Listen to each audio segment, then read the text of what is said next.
right before the feds got him. My pops could have fled to an island somewhere, but he didn't because he didn't want to abandon his family. That's what FREE stands for.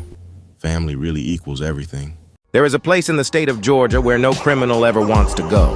That place is called Alto State Prison, formerly Lee Arrendale in Alto, Georgia. If you come here, you surely won't make it out. Stay tuned for Tales from the Toe. End of El Chapo. Big Meech returns to Alto Prison. EFREE Volume 3. Chapter 4. Juanita's Role. Juanita Parker had been a guard at Alto State Prison for 5 years. To most, she was just another face in a sea of uniforms, but beneath her calm exterior, Juanita harbored a secret. She had a huge crush on Big Meech, and her love for him ran deep. When he approached her with his plan, she knew she couldn't refuse. Juanita's position within the prison provided her with access and influence. She could move freely, gather information, and manipulate events from within. Her role would be crucial in orchestrating El Chapo's downfall, and she was more than willing to play her part, especially so since the fucker owed her close to $75,000 in dirty money. Chapter 5. The First Strike. Big Meech's plan was audacious.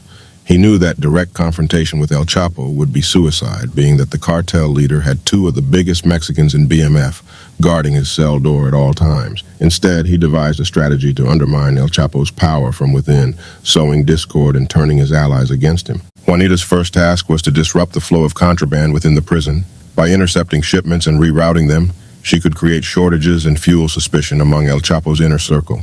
She also began to spread rumors, planting seeds of doubt about El Chapo's leadership and loyalty amongst the Latino soldiers and the black soldiers who still outnumbered the Latinos in BMF, 2-to-1 due to Georgia's prisons being predominantly black.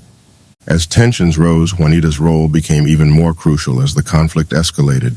She provided Big Meech with the locations of El Chapo's hidden stashes, allowing him to seize control of vital resources. She also coordinated the movements of Big Meech's men, ensuring that their strikes were precise and effective.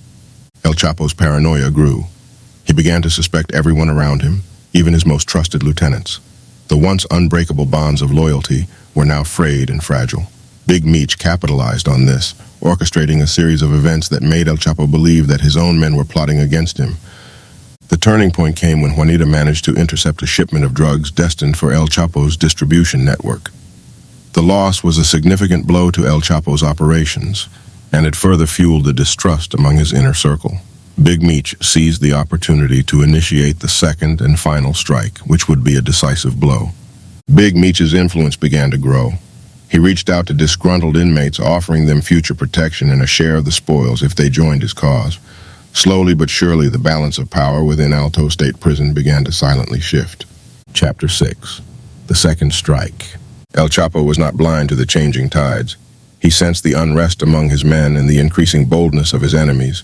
His response was swift and brutal. He ordered a crackdown, targeting those he suspected of disloyalty. Inmates were beaten, guards were bribed or threatened, and the atmosphere within the prison grew even more tense. But Big Meech was ready for this. He had anticipated El Chapo's reaction and used it to his advantage. Juanita fed him information about El Chapo's plans, allowing him to stay one step ahead. On the night of the second strike, Meech and T arrived at the fortress of a prison, dressed in the CO uniforms that Juanita stole out of the employee laundry room. They parked in the staff parking lot around 3:30 a.m., under the guise of being 2 officers who came in 30 minutes early to get ready to clock in for the first shift of guards, which began at 4 a.m. Juanita met them in one of the employee break rooms, and Meech's plan continued. El Chapo was housed on the east side of the prison, so Meech arranged for a few of his BMF comrades to start a commotion on the western side of Alto, so as to draw all of the guards who were on shift, most of whom would be tired and pissed, wanting to go home, to have to answer the emergency code when officers barked it into their radios. Right on cue, a timid-voiced female officer yelled 1023 into her radio, which was a code for dormitory on fire. A few inmates loyal to Meech had set a huge fire to their thin prison mattresses and bed sheets out in one of the day rooms, causing a roaring fire that was getting out of control. As every available officer made his or her way over to help in whatever way they could, Meech, T, and Juanita made their way into El Chapo's cell block. which was one of the only tiers in the prison with one-man cells, built for the special and well-behaved inmates. While T stood outside of El Chapo's cell, Meech rushed inside of it as Juanita pushed the cell's door button in the control booth. Big Meech spat in the short man's face as he lay snoring on his back. "Wake your bitch ass up," he said in a deadly voice as he kicked the cartel leader right in the jaw, startling him as he shot upright out of his bed with a look of fright in his eyes. Meech wasted no time and pulled out the ninja butcher knife he'd brought with him, violently plunging it into El Chapo's face repeatedly, not even gasping when one of the Mexican's eyeballs got stuck to the tip of the sharp blade, looking like a discarded olive from a martini. Forgetting that he had to use the same exact uniform to exit the prison that he used to enter it, Meech blacked out and stabbed El Chapo more than 93 times with the 16-inch kitchen knife, which caused large amounts of blood and even chunks of brain matter to find its way onto his uniform. Southwest T saw what was going on and rushed to the control booth to inform Juanita, who grabbed an officer's light jacket off of a hook so Meech could wear it and cover up his crimes. As shift change neared, Meech and T were already back in their car, heading out of the parking lot, as several first shifters, who were trying not to be late for work, poured into the vast lot.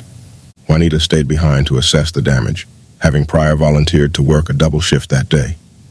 Chapter 7. End of El Chapo.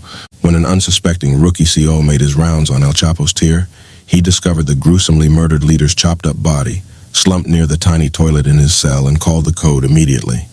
An hour after inmates began going to chow call for breakfast, the prison erupted in violence as word began to spread of what happened to El Chapo.